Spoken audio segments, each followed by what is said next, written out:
서울 도심권인 수도권 전철 노선만 23개, GTX 포함하면 24개, 그 외에도 부산, 대구, 대전, 광주에도 지하철이 있죠. 제가 요즘 일본 철도도 자주 올리고 있죠. 일본도 전철, 지하철 종류가 상당히 다양해서 철도를 좋아하는 사람이면 충분히 즐길 수 있다고 생각합니다. 요즘 한국 철도, 일본 철도 할 것 없이 탑승기 시리즈만 우려먹는 버처리 채널 주인이 반성한다는 의미로 한국 철도, 일본 철도를 선로부터 시작해서 요금과 특징까지 싹 다 비교하는 영상을 만들었습니다. 교통카드로 놀아보기 이후로 1년 넘게 만에 이런 영상을 만드는 거라 힘들겠지만 최선을 다해보겠습니다. 그럼 지금부터 버처리의 특별 컨텐츠 한일철도 비교 영상을 시작하겠습니다.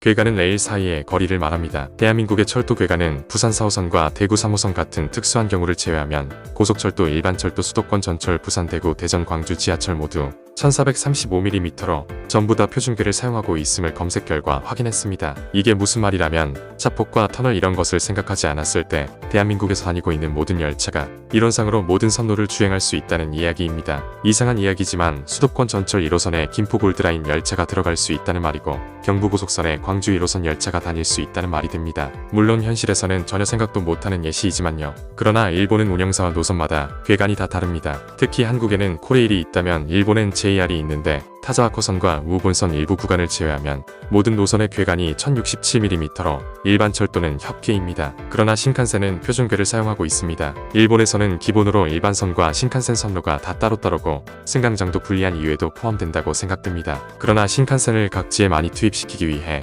신칸센에서 일반선으로 직결 운행을 해야 하는데 이때 서로의 궤간이 맞지 않으니 신칸센이 다닐 일반선을 대상으로 개궤 공사가 이루어졌었습니다. 야마가타 신칸센과 아키타 신칸센이 그 예시인데 신칸센이 다닐 일반선을 협궤에서 표준궤로 바꿔버리고 일반 열차도 표준궤에서 다닐 수 있도록 차량 설계를 하거나 협궤에서 표준궤 선로를 하나 더 깔아서 신칸센과 일반 열차를 같은 노선에서 운행시키는 것을 예시로 들 수 있습니다. 협궤인 JR 노선을 많이 타본 사람으로서 표준궤를 채택하는 노선보다 열차가 좌우로 많이 흔들린다는 느낌을 많이 받았습니다. 나아가자면 JR보다 한국전철이 더 승차감이 좋을 정도입니다. 그 외에도 일본 지하철인 도쿄 메트로와 나고야 시형 지하철도 노선마다 궤간이 다 다르고 오사카 메트로는 전부 다 표준궤입니다. 도쿄의 또 다른 지하철인 도에이 지하철도 다 다릅니다. 특히 도에이 신주쿠선은 처음 보는 궤간인데 이건 K호선이라는 노선과 직결 운행시키기 위해 K호선 궤간에 맞춰서 그렇다고 합니다. 신기하군요. 일본은 널린 게 철도고 표준궤, 협궤 다르게 쓰는 곳도 많을 테니 궤간 이야기는 여기까지.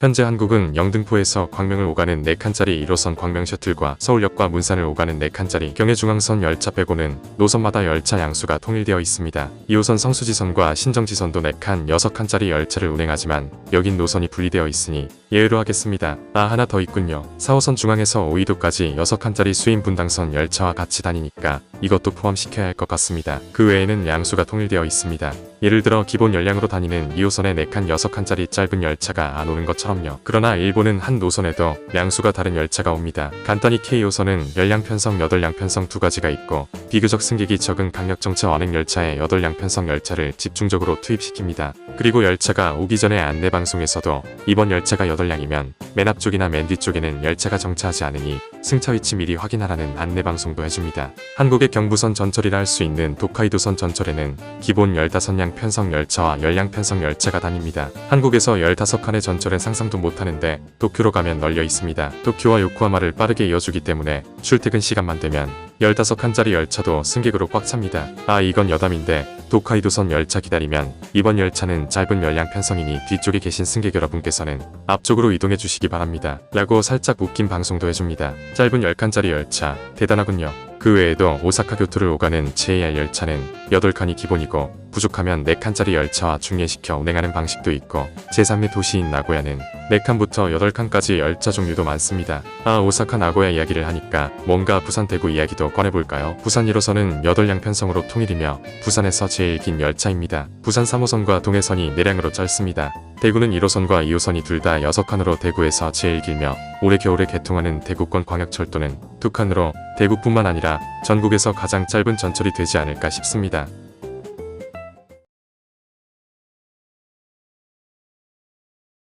한국의 고속철도라고 하면 KTX, SRT, 일본은 신칸센이죠. 상어라고 불리는 KTX1, KTX 산청과 SRT는 동력 집중식입니다. 맨 앞과 맨 뒤에 동력차를 두고 운전하는 거죠. 이게 객차에 동력 장치가 없어서 승차감은 좋겠지만 가속력이 상당히 좋지 않은 것이 단점입니다. 실제로 KTX1은 출발부터 최고 속도까지 도달하는데 6분이 걸리며 20km 주행해야 한다고 합니다. 그래서 정차역이 많을수록 동력 집중식 열차를 투입시키면 소요시간과 속도면에서 상당히 비효율적입니다. 그래서 2021년에 투입된 국내 최초 동력 분산식 고속열차 KTX 이음이 주목을 받았던 것입니다. 모터가 각 객차에 달려있으니 가속력이 좋을 거니깐요. 실제로 원래 KTX보다 가속력이 정말로 좋습니다. 그러나 최고 시속 260km의 열차이기 때문에 중앙선과 강릉선에 투입되고 있죠. 그러다가 최고 시속 320km의 동력 분산식 KTX 청룡이 탄생하면서 고속선에서도 동력 분산식 열차가 투입되었습니다. 아직은 2대밖에 없어서 시범 운영이라 봐야겠지만 나중에 열차가 많아지면 가속력이 빨라져서 소요시간도 줄어들겠죠.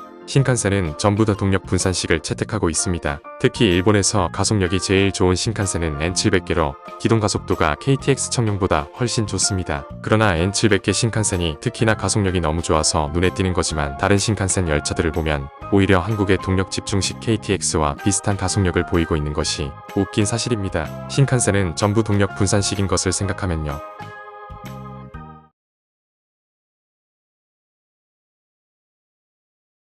한국의 디젤 동차는 열차의 노후화와 전철화 시행으로 2023년 12월에 은퇴한 RDC 동차 그리고 CDC 통근 열차 이후로 지금 사람이 탈 수 있는 디젤 동차는 없습니다. 디젤 기관차가 끄는 무궁화호는 아직도 다니지만 RDC 같은 디젤 동차는 이제 없습니다. 일본의 디젤 동차는 전국에 널렸으나 도쿄 도시권에도 존재하는 사실이 놀랍습니다. 코마가와에서 다카사키까지 이어주는 하치코선은 수도권인데도 불구하고 비전철화 구간으로 아직까지 디젤 동차가 다니고 있습니다. 이렇게 보면 서울의 디젤 동차가 다녔나라는 생각이 드는데 실제로 문산 임진강 간의 경의선과 동두천에서 연천, 백마고지를 이어주는 경원선 구간에 CDC 통근 열차가 들어갔었죠. 그리고 DMZ 트레인도 용산 서울역에서 출발해서 경의선 구간을 달렸으니 서울에서 디젤 동차가 다녔던 건 맞습니다. 다시 생각해보니까 DMZ 트레인 말고도 새마을호 PP 동차도 다녔었으니까 예전으로 회상한다면 서울의 디젤 동차가 생각보다 다녔었네요. 디젤 동차가 서울에도 오고 다녔던 것이 2000년대 후반과 2010년 초반이라고 생각하면 그때는 이 채널 주인장이 열차 찍는 것에 그렇게 관심이 없었으니 그럴지도 모르겠습니다. 지금까지는 주로 열차와 노선에 대해서 비교를 했습니다. 이제부터 채널 주인도 머리가 아플 정도로 내용이 상당히 복잡해집니다. 여러분들도 잠시 영상을 멈추고 시원한 물 한 잔 마시고 오시는 것을 추천합니다.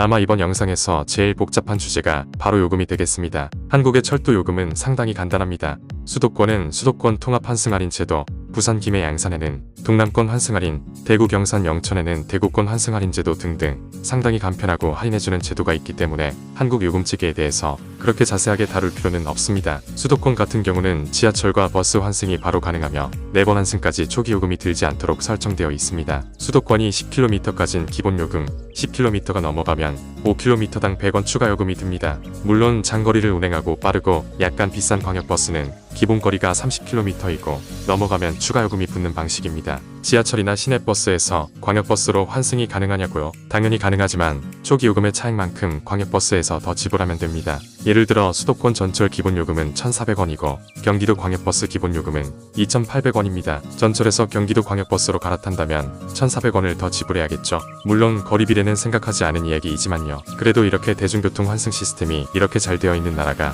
한국 말고 있을까라는 생각이 한편으로 듭니다. 지금부터 할 이야기를 생각하면요. 일본 여행 한 번이라도 다녀오신 분들께서 항상 이렇게 말씀하십니다. 교통비가 너무 비싸다고. 그렇습니다.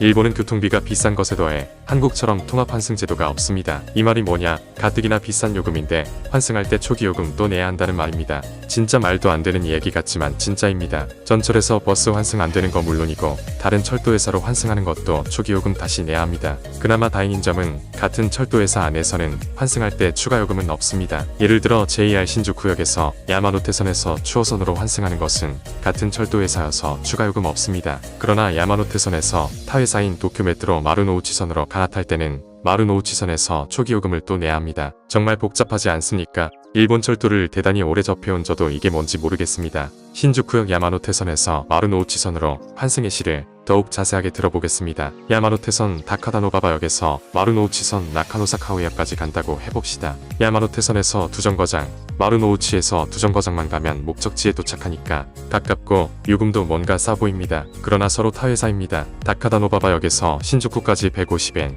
신주쿠에서 나카노사카우에까지 180엔으로 총 요금은 330엔입니다. 분명 도쿄 안에다가 사실상 옆 동네로 가는 것인데 한국의 무궁화호 초기 요금보다 더 나옵니다. 일본 철도 요금이 이래서 무섭습니다. 타회사 노선이지만 직결 운행하는 노선도 절대 예외가 아닙니다. 시부야에서 요코하마까지 이어주는 도키도 요코선, 요코하마에서 모토마치까지 이어주는 미나토미 라이선은 서로 다른 회사지만 노선이 하나로 연결되어 있습니다. 그러나 여기 요코하마를 지나가면 갑자기 200엔이 올라가는 것을 볼 수 있습니다. 네, 그렇습니다. 타회사지만 자동으로 미나토미 라이선 초기 요금이 부과된 것입니다. 다른 직결 노선도 마찬가지입니다. 철도회사마다 초기 요금과 거리비례 요금이 싹 다 달라서 대중교통을 이용할 때 머리를 써야 합니다. 특히 어디에서 어디로 갈 때 어떤 노선을 타야 싸게 갈 수 있는지도 생각을 해야 하는 것입니다. 예를 들어 신주쿠에서 오다와라까지는 JR선으로도 갈 수 있고 오다큐선으로도 갈 수 있습니다. 엄연히 둘은 다른 철도회사고 다른 노선입니다. 그런데 오다큐를 이용하면 910엔, JR을 이용하면 1520엔으로 요금이 달라도 너무 다른 것을 알 수 있습니다. 한국에서 어떻게 해야 더 싸게 목적지까지 도착하는가는 거의 광역버스나 신분당선을 타냐 안 타냐에 중점이 맞춰져 있고 그 외 전철 노선은 수도권 통합 환승제도 덕분에 그런 건 생각 안 해도 됩니다. 서울역에서 청량리까지 1호선을 타든 경의중앙선을 타든 요금은 똑같잖아요. 일본에 여행을 다녀온 사람들도 똑같이 일본 교통비 너무 비싸다고 하지만 일본에서 살고 있는 일본인들은 어떻게 버틸까요? 그게 다음으로 이어집니다.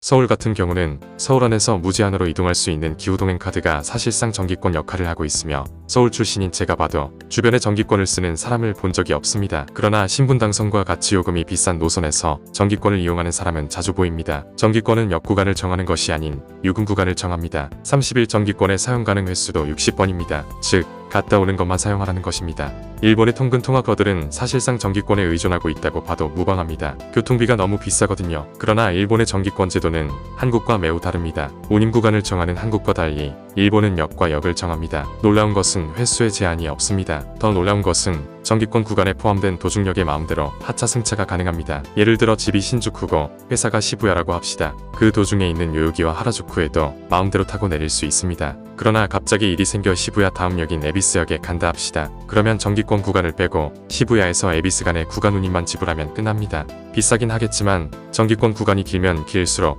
도중에 내리고 탈 수 있는 역이 많아지는 것이고 학생인 경우에는 정기권 구간에서 알바처를 구하면 거기서 또 교통비가 절약되겠죠. 이것뿐만 아닙니다. 정기권을 구입할 때 통근이나 통학증명서를 보여주면 원래의 정기권 가격에서 대폭 할인시켜주기 때문에 통근 통학어들이 이것에 기댈 수밖에 없는 것입니다. 이걸로 무서운 일본 교통비를 대폭 아낄 수가 있거든요.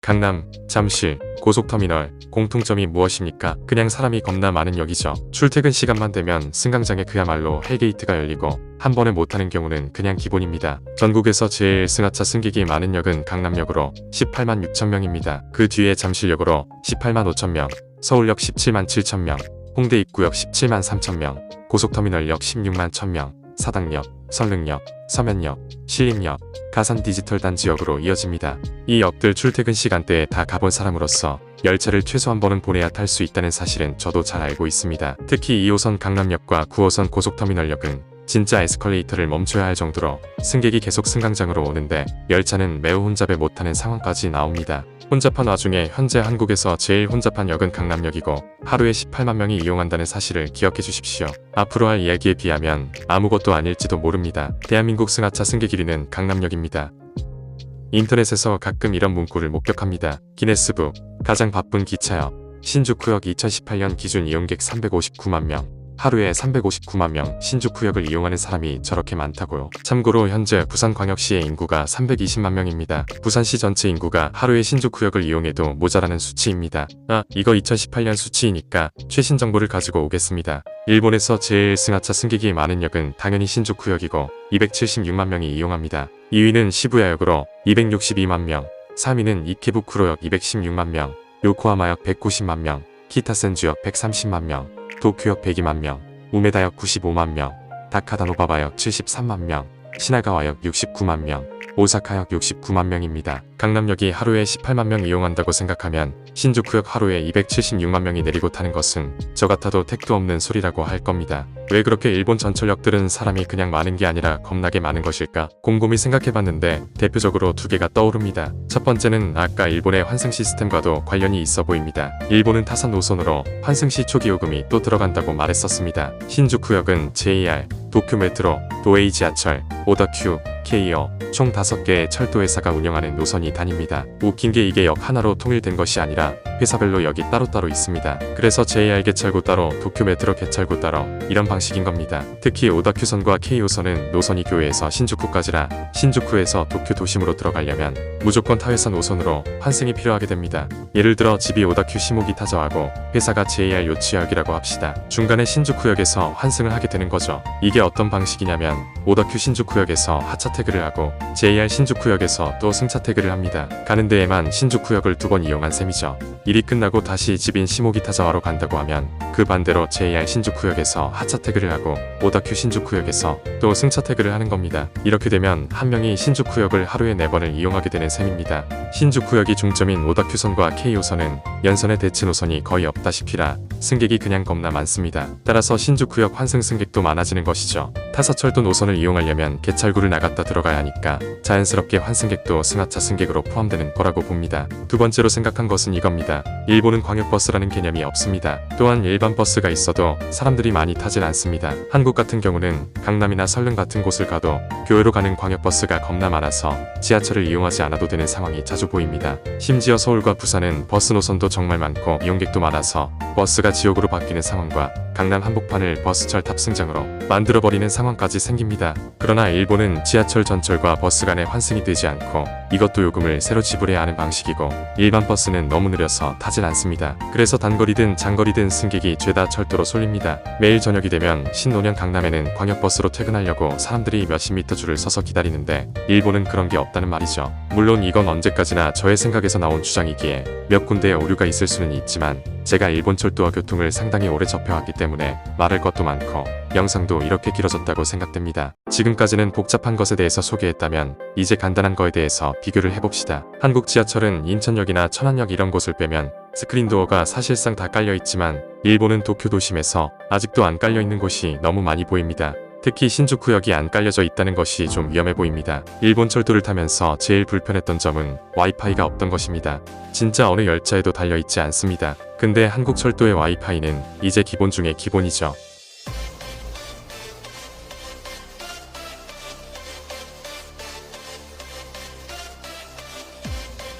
지금까지 한국과 일본 철도를 비교하는 영상이었습니다. 아무리 일본이 철도와 열차 종류가 많고 철도왕국이라고 불리는 건 사실이지만 편의성과 안전을 생각하면 한국 철도가 더 앞서 나가지 않나 싶습니다. 특히 한국은 지하철왕국이라고 불러도 되지 않을까요?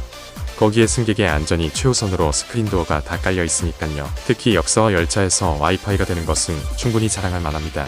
한국과 일본에서 찍은 영상도 셀 수 없을 정도로 많으니 다음 컨텐츠도 기대해 주시면 대단히 감사하겠습니다. 긴 영상 봐주셔서 감사합니다.